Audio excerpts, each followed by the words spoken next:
Hello everyone, তো আজকে আমি আমার লাঞ্চে যে মেনুটা বানিয়েছিলাম তোমাদের সাথে ওটা শেয়ার করতে। ঝটপট তাড়াতাড়ি একদম কুইকলি হয়ে যায় এটা। হ্যাঁ, মাছ মাংস যদি না খেতে ভালো লাগে বা সবজিও যদি না খেতে ভালো লাগে তো এটা তোমরা বানিয়ে খেতে পারো। তো হ্যাঁ, এখানে আমি মসুর ডাল নিয়েছি, তোমরা যে কোনো ডাল নিতেই পারো। তো এখানে 1 ঘন্টা আগে যে ডালটাকে ভিজিয়ে নিয়েছিলাম আমি বেটে নিয়েছি, আর তারপরে ওই বাটা ডালের ওপরে আমি একটুখানি নুন, লঙ্কা, হলুদ গুঁড়ো, ধনেপাতা গুঁড়ো দিয়েছি। আর হ্যাঁ, তোমরা কাঁচা লঙ্কাও একটু কুচি কুচি করে দিয়ে দিতে পারো। হ্যাঁ, আমার দুটো বাচ্চা খাবে বলে আমি দিলাম না। তো তারপরে আমি বড়াগুলোকে ভেজে নিয়েছিলাম।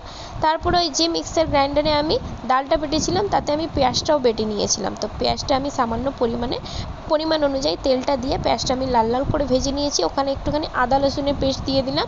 তোমরা গোটা গরম মশলাও দিতে পারো, তো আমি এখানে দিইনি। তো তারপরে আমি নুন, লঙ্কা, হলুদ গুঁড়ো, জিরে গুঁড়ো, ধনে গুঁড়ো পরিমাণ মতো মশলা দিয়ে দিয়েছি। আমি একটু হালকা মশলার উপর করছি কেন আমার ছোটো মেয়ে খাবে। এখানে তারপরে ওই মশলাটা কষার পরেই আমি আলুগুলো দিয়ে দিয়েছি। আলুগুলোকে ভালো করে মশলাতে কষে নিতে হবে, পরিমাণ মতো জল দিয়ে আলুটাকে সিদ্ধ করে নিতে হবে। আর কি, বাস জল ঢালো, বড়াগুলো দাও, একটু ফুটিয়ে নাও। একদম very very tasty quickly recipe তোমাদের সামনে হাজির হয়ে গেল।